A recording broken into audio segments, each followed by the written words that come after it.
Capítulo 27. Estamos os dois na saleta dos fundos.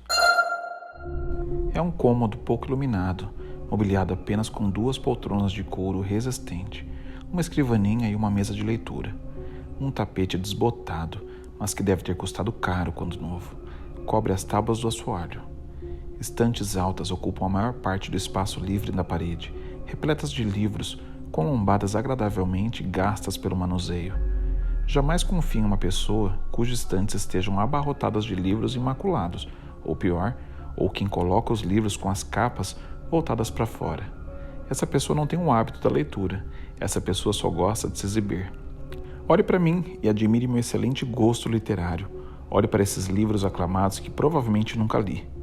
Um leitor de verdade dobra a lombada, manuseia as páginas, absorve cada palavra, cada nuance. Não se pode julgar um livro pela capa, mas, com certeza, pode-se julgar um dono do livro. Então, diz a senhorita Grayson, colocando uma xícara de café na mesa ao meu lado e sentando-se na outra poltrona com uma caneca de Lensip na mão. Você tem perguntas a me fazer? Poucas, na verdade. Ela se recosta na poltrona.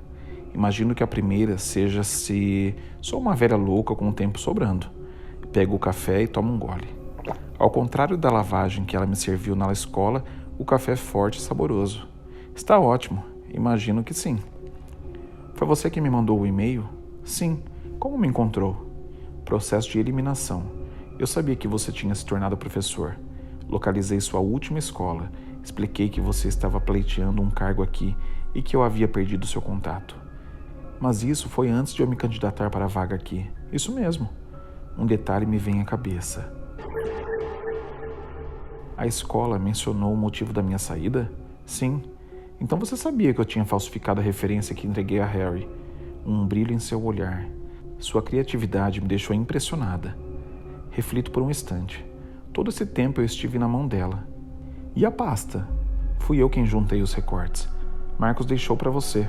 Pensei que chamaria menos atenção. Mas a mensagem de texto veio do telefone do Marcos, não foi?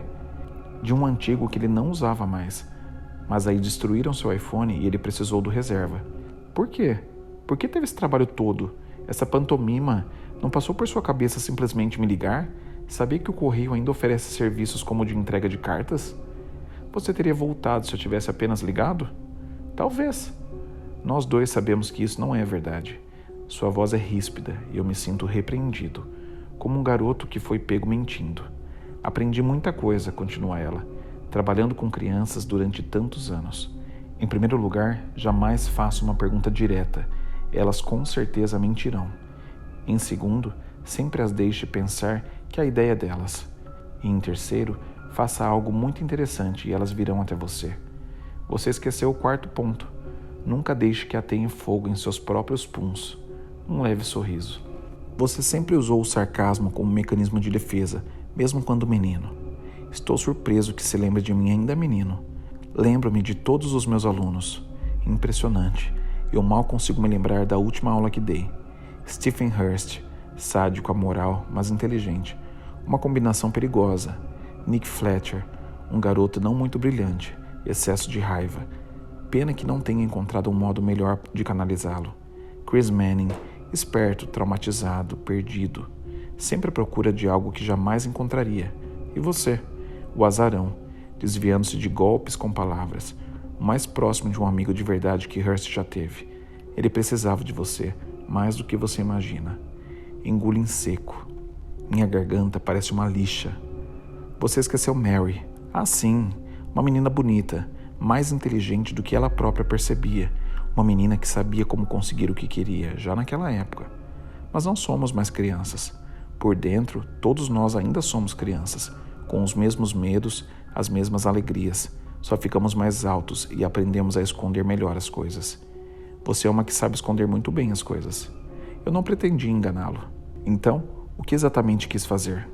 Persuadi-lo a voltar, e consegui. Ela começa a tossir,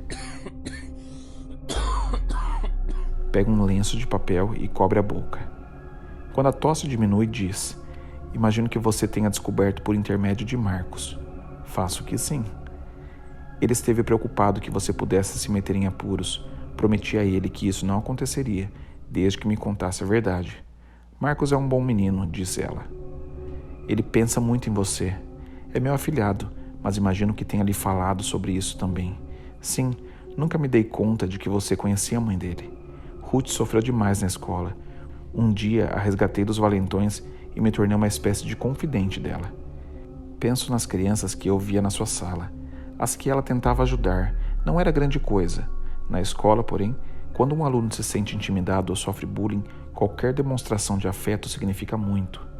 De todo modo, prossegue ela, Ruth e eu mantivemos contato depois que ela saiu da escola. Quando ela teve Lauren e Marcos, me chamou para ser madrinha deles. Tomei conta dos dois algumas vezes durante as férias, enquanto ela trabalhava. Continuamos muito próximos, especialmente Marcos e eu. Ele ainda vem tomar chá comigo 2 vezes por semana. É um jovem muito inteligente e temos muitos interesses em comum. Sobre a história local, mais uma vez ela dá um leve sorriso. Entre outras coisas, então você o usou? Ele queria ajudar. Ele não sabe de tudo, se é o que está pensando. Você não tem ideia do que estou pensando. Então me diga. Quando vou falar, percebo que eu não tenho ideia do que estou pensando.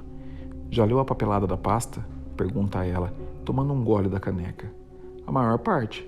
Achou interessante? Dou de ombros. Arhill tem uma história sombria, como muitos lugares, mas quase nenhum é tão antigo quanto este.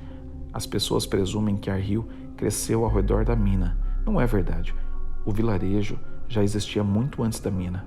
E então, por que um vilarejo surge no meio do nada? Pela vista bonita? Vilarejos surgem em determinados lugares por algum motivo. Água limpa, terra fértil e às vezes por outros motivos ainda.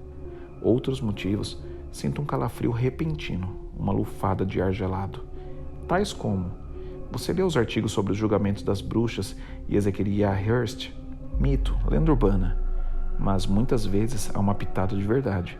E qual é a verdade no caso de Arhill? Ela envolve a caneca com as mãos. Mãos fortes, percebo, competentes, firmes. Você visitou o cemitério. Reparou no que faltava? Crianças, bebês. Isso é o que está obviamente faltando. Obviamente? Arhill tem uma história sombria, como você disse. Muitas mortes, mas há apenas 90 almas enterradas no cemitério. Não reutilizaram antigas sepulturas depois de um tempo?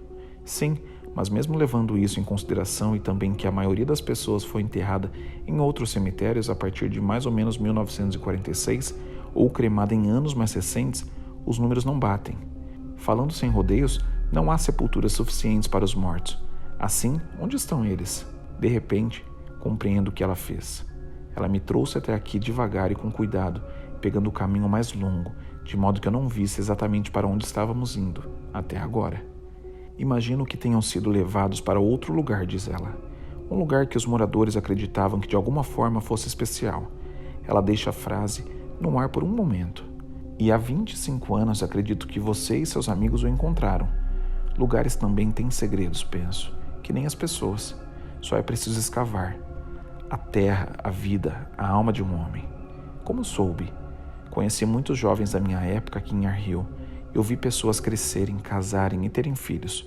Algumas nunca chegaram tão longe, como Chris. Penso em um baque no chão, uma mancha vermelha como um rubi. Ele gostava de ir à minha sala, antes de Hurst abrigá-lo sob suas asas. Não me lembro. É provável que você estivesse muito ocupado, sempre correndo, torcendo que eu não reclamasse da sua camisa fora da calça ou dos tênis. Quase sorriu.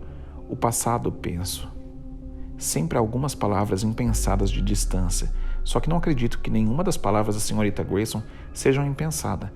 Ela passou muito tempo esperando para dizê-las. Alguns dias antes de morrer, prossegue ela, Chris me procurou. Queria falar com alguém sobre o que vocês encontraram. Ele contou o que aconteceu? Em parte, mas acho que tem mais, não é, Joey? Sempre tem mais. Só é preciso escavar, e quanto mais fundo, mais escuro. Sim, por que não me conta?